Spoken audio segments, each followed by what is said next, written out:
Hello बच्चा party, welcome to CBSE booster. This is Nida Khan, your own teacher and mentor.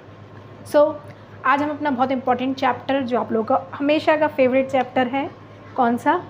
Biology का, how do organisms reproduce, ठीक है, वो start करने जा रहे हैं। ठीक है, चैप्टर को हम 2-3 चंक्स में करेंगे। एक वीडियो बनाना कोई इशू नहीं है, बना देते, बट ऐसे आपको ना, जब आप एक पार्ट को अच्छे से समझकर अपने अंदर जनरलाइज कर पाओगे ना, तभी आप आगे बढ़ पाओगे। कहते नहीं है बेसिक कॉन्सेप्ट अच्छा नहीं है तो आप आगे कैसे समझोगे। तो इसलिए थोड़ा सा टाइम चाहिए ना, एकदम इतनी चीज़ कैसे एक्यूमुलेट हो जाएगी। पूरा चैप्टर स्कूल में भी क्यों नहीं पढ़ाया जाता है, चंक्स में पढ़ाया जाता है। ठीक है, तो थोड़ा सा आप 2-3 बार, कोई बहुत ज़्यादा नहीं होगी, इसलिए हम इसको कवर करेंगे ताकि आपको अच्छे से समझ में आ जाए। पहले आज की वीडियो देखकर इतना आपको समझ में आ जाएगा, ये बेसिक इंट्रोडक्शन है, मगर ये बहुत इंपॉर्टेंट है। ये नहीं, लोग स्किप कर देते हैं, आप लोग स्किप कर देते हो, ये ठीक नहीं है। डायरेक्ट आप रिप्रोडक्शन पर आ गए, टाइप्स पे आ गए। ठीक है, उससे पहले भी काफ़ी इंपॉर्टेंट चीज़ें हैं, उसी को हम आज डिस्कस करेंगे, तो इसको बिल्कुल मिस मत करना। ठीक है, हमें उसका बेस क्लियर होना चाहिए। हर वो कॉन्सेप्ट जो हम नया शुरू करते हैं, उसकी बेसिक नॉलेज बहुत इंपॉर्टेंट है होना। ठीक है, चलो तो स्टार्ट करते हैं बिना टाइम वेस्ट करें। सबसे पहले क्या है, चैप्टर का नाम ही है हाउ डू ऑर्गेनिजम्स रिप्रोड्यूस। ठीक है, हमें पता चल गया कि ये बताएंगे हमें कि भाई रिप्रोडक्शन कैसे होता है ना। सारे ही ऑर्गेनिजम्स, जो भी लिविंग ऑर्गेनिजम्स हैं, उनमें रिप्रोडक्शन कैसे होता है, इसके बारे में पढ़ना है। इतना तो समझ में आ रहा है, बट इसको पढ़ने से पहले हमें पता होना चाहिए ना कि रिप्रोडक्शन होता क्या है। ठीक है, तो ये उसकी एक बेसिक डेफिनेशन है। क्या है? The biological process in which organisms produce new organisms of their own kind is called reproduction। क्या मतलब? एक ऐसा बायोलॉजिकल प्रोसेस, क्या है ये? बायोलॉजिकल प्रोसेस है। ठीक है, बायोलॉजी की बात हो रही है, लाइफ से रिलेटेड है, बॉडी से रिलेटेड है, इसलिए बायोलॉजिकल प्रोसेस है जिसमें ऑर्गेनिज्म प्रोड्यूस करता है न्यू ऑर्गेनिज्म। ठीक है, ऑफ देयर ओन काइंड। इस ओन काइंड पे स्पेशल एम्फेसाइज देना है, इसीलिए मैंने इसको अंडरलाइन किया। ये बात ध्यान रखने की है कि क्या करता है ऑर्गेनिज्म, नए ऑर्गेनिज्म को जन्म देता है। ठीक है, पैदा करता है अपने ही जैसा, अपने ही तरह का, ऑफ देयर ओन काइंड। यहाँ काइंड का क्या मतलब है? ऐसा तो नहीं कि सब एकदम एक जैसे निकल के आ जाते हैं अपने मम्मी पापा की तरह, है ना, ऐसा तो नहीं होता है ना। यहाँ ओन काइंड का मतलब ये है कि उनसे सिमिलर होगा। ठीक है, उनके जैसा होगा, मतलब क्या कि जैसे अगर ह्यूमन बीइंग का है बच्चा तो ऑब्वियसली ह्यूमन ही होगा। ऐसा तो नहीं कि हाथी को पैदा कर देंगे, ठीक है, या चूहे को पैदा कर दिया जाएगा, या एनिमल्स, इंसान के बच्चे पैदा करने लगेंगे। अपने ही जैसा, अपने काइंड का, जो उनकी अपनी निच है, उसी में ही वो उसको पैदा करेगा। ये मतलब है यहाँ ओन काइंड का। इसी को रिप्रोडक्शन कहते हैं। री वर्ड हर चीज़ में लगता है, मतलब दोबारा, मतलब हम तो आए प्रोड्यूस होके, हमने लेके किसी और को भी प्रोड्यूस कर दिया, तो मतलब रिप्रोड्यूस कर दिया, इसलिए बोला जाता है रिप्रोड्यूस, कि हम भी प्रोड्यूस हुए हैं किसी के थ्रू, हम भी इस केपेबल हो गए, हमारे अंदर ये एबिलिटी आ गई कि हम भी आगे प्रोडक्शन बढ़ा सके, तो हमने क्या करा? रिप्रोड्यूस करा, है ना। इसीलिए इसको बोला जाता है रिप्रोड्यूस करना, फिर से अपने जैसा ही प्रोड्यूस कर देना, अपनी ही कॉपी। ठीक है, this is known as reproduction. अब ठीक है, अब डायरेक्टली भाई हाउ डू ऑर्गेनिजम्स रिप्रोड्यूस, तो ऑब्वियसली उसमें यही होगा कि रिप्रोडक्शन किस टाइप के होते हैं, प्लांट्स में कैसा होता है, कि एनिमल्स में कैसा होता है ना, ये सब समझना होगा, कितने टाइप का होता है। बट इसको जानने से पहले हमें ये पता होना चाहिए कि हाउ तो छोड़ो, वाई डू ऑर्गेनिजम्स रिप्रोड्यूस, क्यों रिप्रोड्यूस करते हैं, क्या वजह है रिप्रोड्यूस करने की? क्या कोई इंपॉर्टेंट चीज़ है? नहीं करेंगे तो क्या मर जाएंगे? बताओ क्या ये लाइफ प्रोसेस है जो हमने पढ़ रखे हैं, एक्सक्रीशन, डाइजेशन, ट्रांसपोर्टेशन, जो ये सब पढ़े हैं, क्या इसी की तरह ही है ये? इतना इम्पॉर्टेंट कि नहीं किया तो बस कहानी ख़त्म? ऐसा तो नहीं है, नहीं करते हैं कुछ लोग पैदा नहीं करते हैं बच्चे, तो क्या मर जाते हैं? फिर भी क्यों करते हैं बताओ? फिर जब इम्पॉर्टेंट नहीं है ना, जब हमारी लाइफ पे कोई ख़तरा नहीं है इसके करने या ना करने से, तब भी क्यों करा जाता है? तो ये क्वेश्चन पहले पता होना चाहिए भाई। ऑब्वियसली क्यों करा जाता है? स्पीशीज़ कंटिन्यू करने के लिए। क्यों करा जाता है? कंटिन्यूटी ऑफ लाइफ के लिए। भाई अगर सोचो हम रहें और हम डिसाइड कर लें कि हम आगे कुछ नहीं करेंगे, है ना, प्रोडक्शन, तो बताओ क्या होगा? और हर कोई ऐसा सोच ले थोड़े टाइम बाद, तो फिर तो दुनिया ख़त्म, है ना। इसीलिए ऊपर वाले ने ये प्रोसेस रखा है ताकि ऐसी जो एक तरह की स्पीशीज़ है वो हमेशा चलती ही रहे, ख़त्म ना हो। हम होमो सेपियंस हैं, ह्यूमन्स हैं, हमारा इसीलिए प्रोसेस दिया गया है कि हमारी स्पीशीज़ अनंत तक चलती रहे। अगर हम लोग ये छोड़ देंगे, इसको सब रोक देंगे, सभी लोग ऐसा डिसाइड कर लेंगे, तो फिर लाइफ कैसे कंटिन्यू होगी इस अर्थ पे, है ना। इसलिए continuity of life and continuity of a particular species के लिए इम्पॉर्टेंट है कि वो रिप्रोडक्शन करे। हर कोई इसी में बिलीव करता है, ये नहीं कि सिर्फ ह्यूमंस को पता है, उनके पास कंसाइंस है, वो इसलिए कर रहे हैं। एनिमल्स भी ऑब्वियसली करते हैं ये, उनको भी इतनी नॉलेज है, ठीक है, कि हमारे लिए क्यों इम्पॉर्टेंट है। तो ये है आपका क्यों रिप्रोड्यूस करते हैं, इसका आंसर, ठीक है, ये हो गया। अब बताओ कि जो ऑर्गेनिजम्स रिप्रोड्यूस करते हैं, ठीक है, क्या वो एग्जैक्ट कॉपी होती है?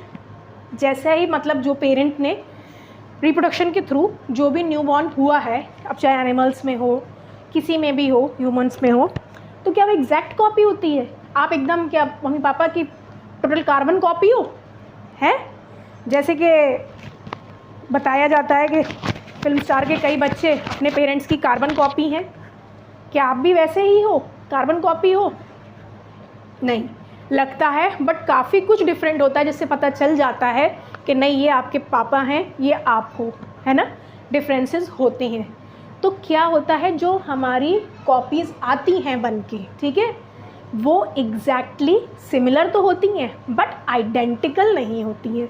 सिमिलर में और आइडेंटिकल में डिफरेंस होता है, ठीक है। सिमिलर ह्यूमन है तो ह्यूमन होगा, एनिमल का एलिफेंट है तो एलिफेंट ही का बच्चा पैदा होगा, बट ऐसा नहीं होगा जैसे पहले बताया कि ह्यूमन एलिफेंट को जन्म दे देगा या एलिफेंट ह्यूमन को, ऐसा नहीं होगा। बट आइडेंटिकल की बात हो रही है, सिमिलर होगा बट आइडेंटिकल नहीं होगा, एग्जैक्टली उसी के जैसा नहीं होगा, ना ही फिजिकली। और बहुत सारे ट्रेट्स भी इंटरनल जो होते हैं, आदतें, वो भी डिफरेंट होती हैं, है ना, अपने पेरेंट्स से। तो क्यों होती हैं वो, ये तो हमें पता चल गया। क्या वो ऐसा करते हैं, डू एग्जैक्ट कॉपीज़ होती हैं? नहीं भाई, एग्जैक्ट कॉपीज़ नहीं होती हैं, सिमिलर होती हैं बट नॉट आइडेंटिकल। आइडेंटिकल नहीं होती हैं, सिमिलर होती हैं, ठीक है, ये हमें पता चल गया। बट क्यों होता है ऐसा, डिफरेंस क्यों आ जाता है ना, ये बताओ। सबसे पहली बात, थोड़ा हम आगे समझेंगे फिलहाल अगली उसमें, लेकिन थोड़ा सा बेसिक बता दे रही हूँ कि देखो सेक्सुअल रिप्रोडक्शन में ऑब्वियसली जहाँ पे दो पेरेंट्स इन्वॉल्व होंगे, तो भाई मदर के अपने अलग ट्रेड्स हैं, फादर के अपने अलग ट्रेड्स हैं, तो ऑब्वियस है कि दोनों के मिल के 50-50% का रेशो होता है, उससे जो है आपकी नई चीज़ प्रोड्यूस होती है, तो डिफरेंट तो होगी, थोड़ा उसका लेगी थोड़ा उसका लेगी, इसलिए होता है। बट ये होता एसेक्सुअल में भी है, लेकिन ये होता क्यों है, ये होता इसलिए है क्योंकि जब ये रिप्रोडक्शन का प्रोसेस अकर कर रहा होता है जिस समय, उस समय पे एक इवेंट अकर करता है। कैसा इवेंट अकर करता है? डीएनए होते हैं आपके, डीएनए आपको पता होगा, इसको अभी मैं यहाँ इरेज करके बताती हूँ। डीएनए जो आपके होते हैं वो क्या होते हैं, आपके सेल आप पढ़ते आए हो पहले से। सेल जो है हमारा basic structural and functional unit जो हमारी लाइफ की होती है, मान लो ये सेल है, ठीक है। सेल के अंदर बहुत सारी ये बॉडीज़ होती हैं, क्या, सेल ऑर्गेनील्स होती हैं, ठीक है। और ये उसमें मान लिया हमने न्यूक्लियस है, ठीक है। न्यूक्लियस जो है आपका, न्यूक्लियस सेंटर में है, न्यूक्लियस के अंदर आपके क्या होते हैं, आपके क्रोमोसोम्स होते हैं, है ना। ऐसे ऐसे थ्रेड की फॉर्म में क्रोमोसोम्स पड़े होते हैं इसमें। इन क्रोमोसोम्स पे आपके कुछ इन्फॉर्मेशन होती है, वो इन्फॉर्मेशन ही आपकी क्या होती है, डीएनए होती है। क्या होती है? डीएनए होती है, ठीक है। ये क्या होती है? डीऑक्सीराइबोन्यूक्लिक एसिड, इसकी फुल फॉर्म है। इसी में जो जीन्स होते हैं, जो कहे जाते हैं ना कि जीन्स ट्रांसफ़र होके आए हैं पेरेंट्स से बच्चे में, तो वो यही होते हैं, वो सारी इन्फॉर्मेशन ट्रांसफ़र होती है। तो यहाँ पर क्या रिप्रोडक्शन में जो मेन बात बता रहे थे कि एक इवेंट अकर करता है, क्या करता है कि ये जो डीएनए होता है ये क्या कर जाता है, इसका रेप्लिकेशन हो जाता है। डीएनए का क्या हो जाता है? रेप्लिकेशन। मतलब सेल में एक तरह का केमिकल रिएक्शन होता है, वो एक केमिकल रिएक्शन अंडरगो करता है जिससे उसका डीएनए रेप्लिकेट हो जाता है, मतलब डुप्लीकेट हो जाता है, मतलब डिवाइड हो जाता है, ठीक है। और 2 कॉपीज़ क्रिएट करता है। क्या करता है? डीएनए 2 कॉपीज़ क्रिएट करता है। इसीलिए जो होता है ना, जो अलग अलग कॉपीज़ होती हैं तो डिफरेंस आ जाता है। अब वो 2 कॉपीज़ जो होती हैं वो ऐसा तो है नहीं कि आपकी एक ही में एडजस्ट हो जाएं एक सेल में। तो क्या होता है, अब ऐसा भी नहीं कि हम एक को रख लें और एक को निकाल कर बाहर फेंक दें, भाई फिर तो वो बिगड़ जाएगा, सारा स्ट्रक्चर ही गलत, जो भी न्यूबॉर्न होगा उसकी तो सारी फंक्शनिंग ही बिगड़ जाएगी।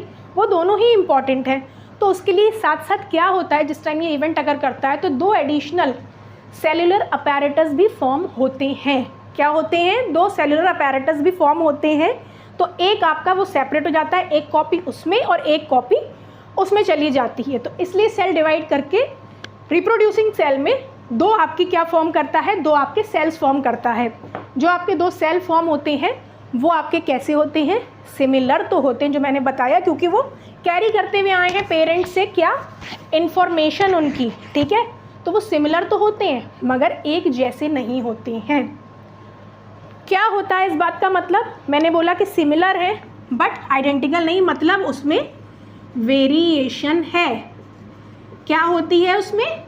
उसमें वेरिएशन होती है और वेरिएशन बहुत इम्पॉर्टेंट होती है। वेरिएशन मतलब फ़र्क होना, यही तो समझाया जा रहा है इतनी देर से कि डिफरेंट होते हैं मतलब वेरीड होते हैं, तो वेरिएशन होता है। और वेरिएशन बहुत इंपॉर्टेंट होता है क्योंकि वेरिएशन ही आगे इवोल्यूशन के लिए बेस बनता है।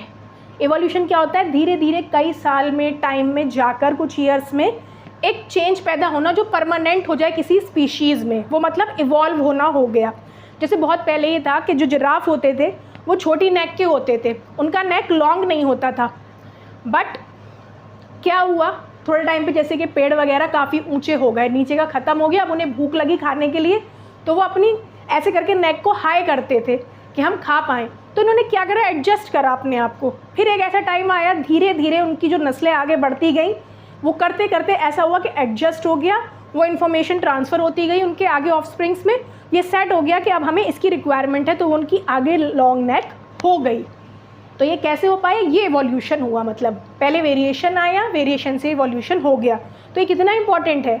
इससे दूसरी बात क्या पता चली कि वेरिएशन की क्या वैल्यू है। एक तो पता चला हमें कि इवोल्यूशन का बेस बनता है, फिर दूसरी बात पता चली कि ट्रेड्स ट्रांसफ़र होते हैं, है ना, नए ट्रेड्स पैदा होते हैं, तभी तो नए ट्रेड्स मिले, ऐसे ट्रेड्स जो यूज़फुल हों, ठीक है। और इससे क्या होता है, अडेप्ट कर पाता है ऑर्गेनिज्म अलग अलग तरह के इन्वायरमेंट को। तो अडेप्टेशन में भी कितनी वेरिएशन की वैल्यू हो गई, उसने अडेप्ट कर लिया उस एनवायरनमेंट को, है ना।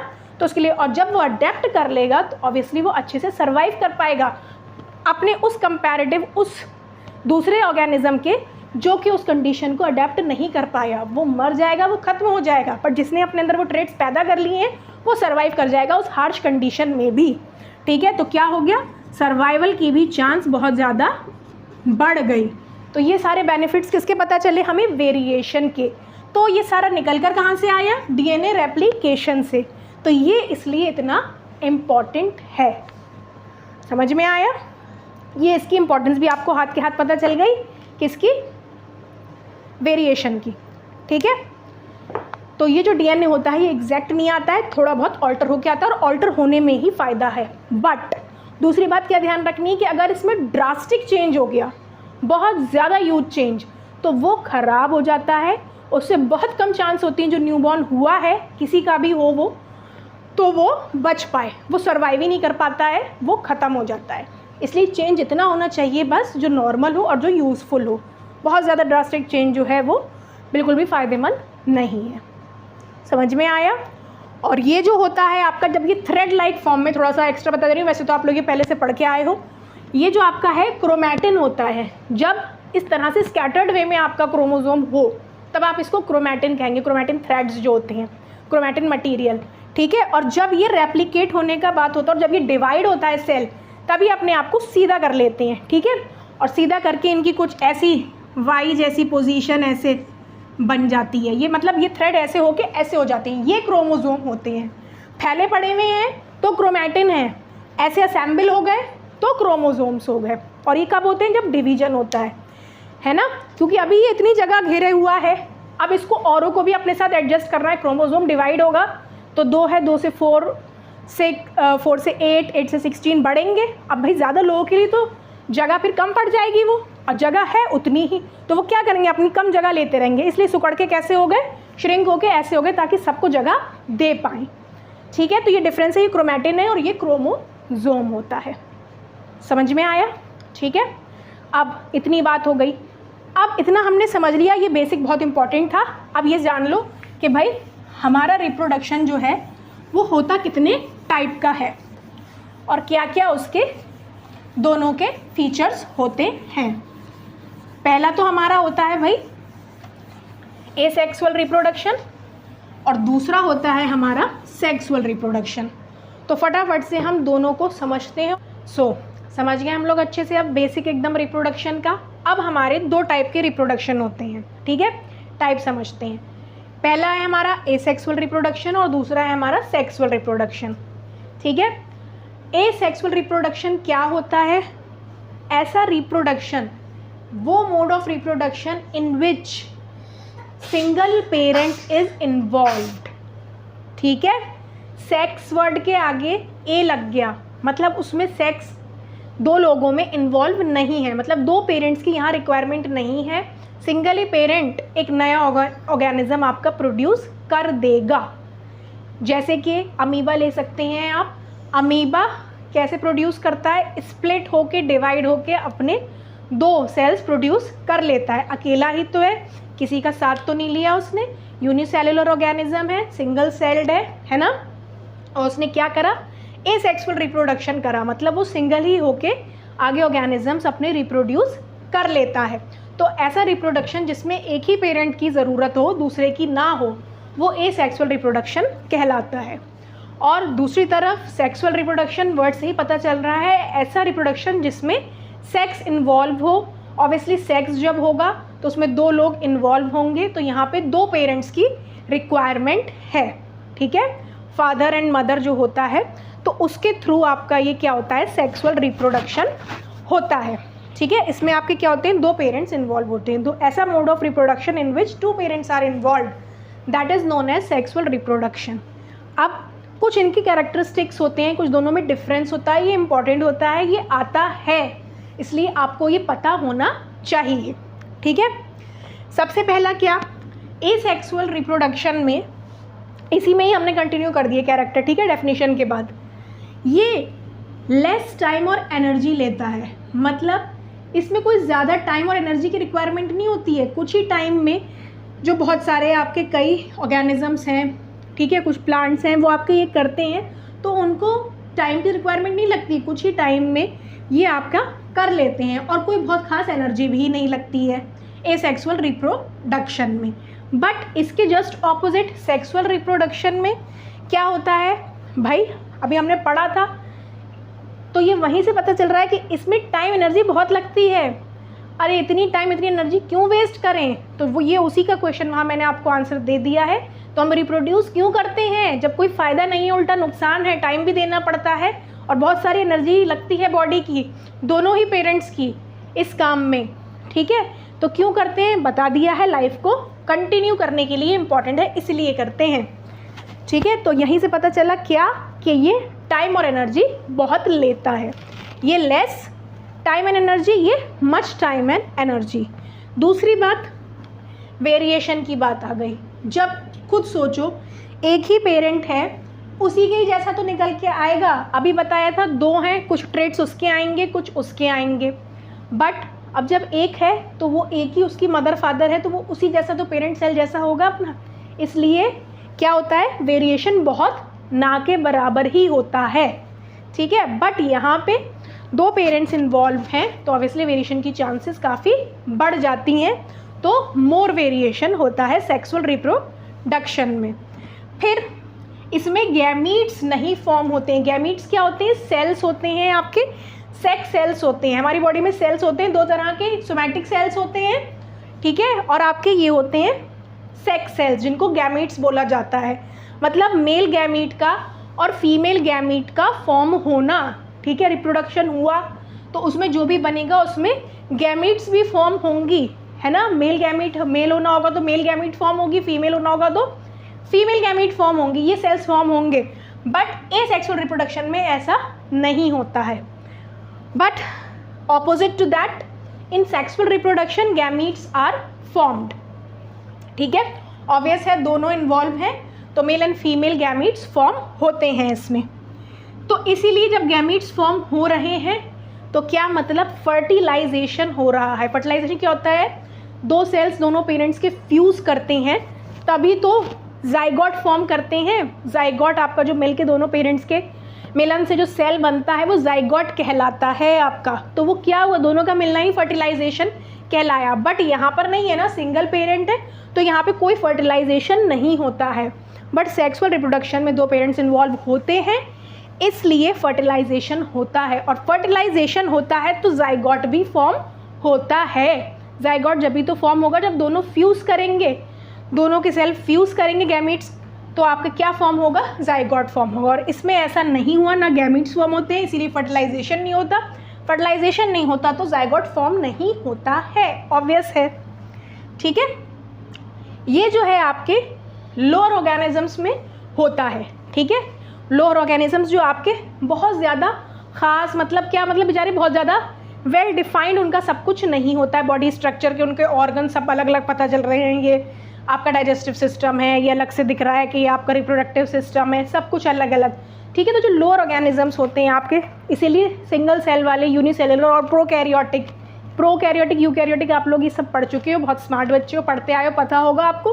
तो मोस्टली वो प्रोकैरियोटिक, सिंगल सेल्ड, वो सब इसमें इन्वॉल्व होते हैं। ठीक है, जिनका कोई बहुत well defined body structure internal external नहीं होता है, इसीलिए उनमें ज़्यादा पाया जाता है ये। ठीक है, आसानी से हो जाए, तभी तो इनमें कुछ ये सब होता नहीं है, इनको ज़रूरत ही नहीं है अलग से इस सिस्टम की। बट सेक्सुअल रिप्रोडक्शन में क्या है, ये हायर ऑर्गेनिजम्स में पाया जाता है, मोर कॉम्प्लेक्स ऑर्गेनिजम्स में पाया जाता है, इनका स्ट्रक्चर कॉम्प्लेक्स हो, हर सिस्टम वेल डिफाइंड हो बॉडी में, है ना, जैसे हम ह्यूमंस और बहुत से एनिमल्स। ठीक है, तो ये आपके क्या है, हायर ऑर्गेनिजम्स में पाया जाता है। फिर लास्ट पॉइंट है, ऑर्गेनिजम्स जो इसमें प्रोड्यूस होते हैं वो कैसे होते हैं, आइडेंटिकल होते हैं। ऑब्वियस है, सिंगल पेरेंट है, ठीक है, और वेरिएशन हो ही नहीं रहा, जब सिंगल है उसी के जैसा तो होगा, इसीलिए क्या होगा, आइडेंटिकल होगा। सिमिलर के साथ साथ क्या, आइडेंटिकल होगा एकदम अपने पेरेंट से। और इसमें दो लोगों का डिफरेंस उसमें आ जाता है, दो लोग मिलकर इस प्रोसेस को करते हैं, इसलिए कुछ बातें उसकी, कुछ बातें उसकी, कुछ पहले की जीन से ट्रांसफ़र हुई चीज़ें आप उसको सिमिलर तो बनाती हैं कि ह्यूमन है तो ह्यूमन होगा, बट आइडेंटिकल नहीं होता है क्योंकि वेरिएशन होता है, और वेरिएशन बहुत इंपॉर्टेंट होता है, अभी हमने समझा है। ठीक है, तो यही है आपका। अब हम इसमें नेक्स्ट क्लास में जितने भी टाइप हैं आपके एसेक्सुअल रिप्रोडक्शन के अच्छे से डिटेल्ड वे में समझ लेंगे। ये इस तरीके की, इसको वन शॉट नहीं कहोगे, 2-3 बार में है, लेकिन मिलाकर ये वन शॉट ही तुम्हारे लिए आगे बन जाएगी। बट अलग इसीलिए रखी है कि तुम इसे समझ पाओ अच्छे से। एक चीज़ जब समझोगे तभी स्टेप बाय स्टेप आगे बढ़ोगे तो अच्छा रहेगा, छलांग मारना अच्छा नहीं होता है एकदम से। ठीक है, तो अब हम सारे इसमें एसेक्सुअल रिप्रोडक्शन के जितने हैं, ये ऐसा है कि ये शॉर्ट भी है और एज वेल एज डिटेल्ड भी है। डिटेल में हर चीज़ कर रहे हैं, कुछ छोड़ भी नहीं रहे हैं और जल्दी भी कर रहे हैं, ऐसा नहीं कि बहुत लेट कर रहे हैं। हम लोग अपना एसेक्सुअल रिप्रोडक्शन ख़त्म कर लेंगे, देन अपना सेक्सुअल रिप्रोडक्शन और उससे रिलेटेड डिजीज़, आपका चैप्टर कंप्लीट हो जाएगा। ठीक है, चलो, आई होप क्लास अच्छी लगी। ओके, अच्छी लगे तो लाइक करो और भाई मोटिवेटेड रहो। मोटिवेशन पे वीडियो डाली है, उसे देखो, मोटिवेशन का मतलब समझो क्या होता है और उसको अपने ऊपर अप्लाई करो। ठीक है, उसको समझो तो बहुत बड़ी बात है, नहीं समझो तो कुछ नहीं। अगर आप समझ जाओगे तो आपके लिए बहुत बेनिफिशियल रहेगा। ठीक है, सो बी मोटिवेटेड, अंदर से बाहर से सबकी तलाश में मत रहो।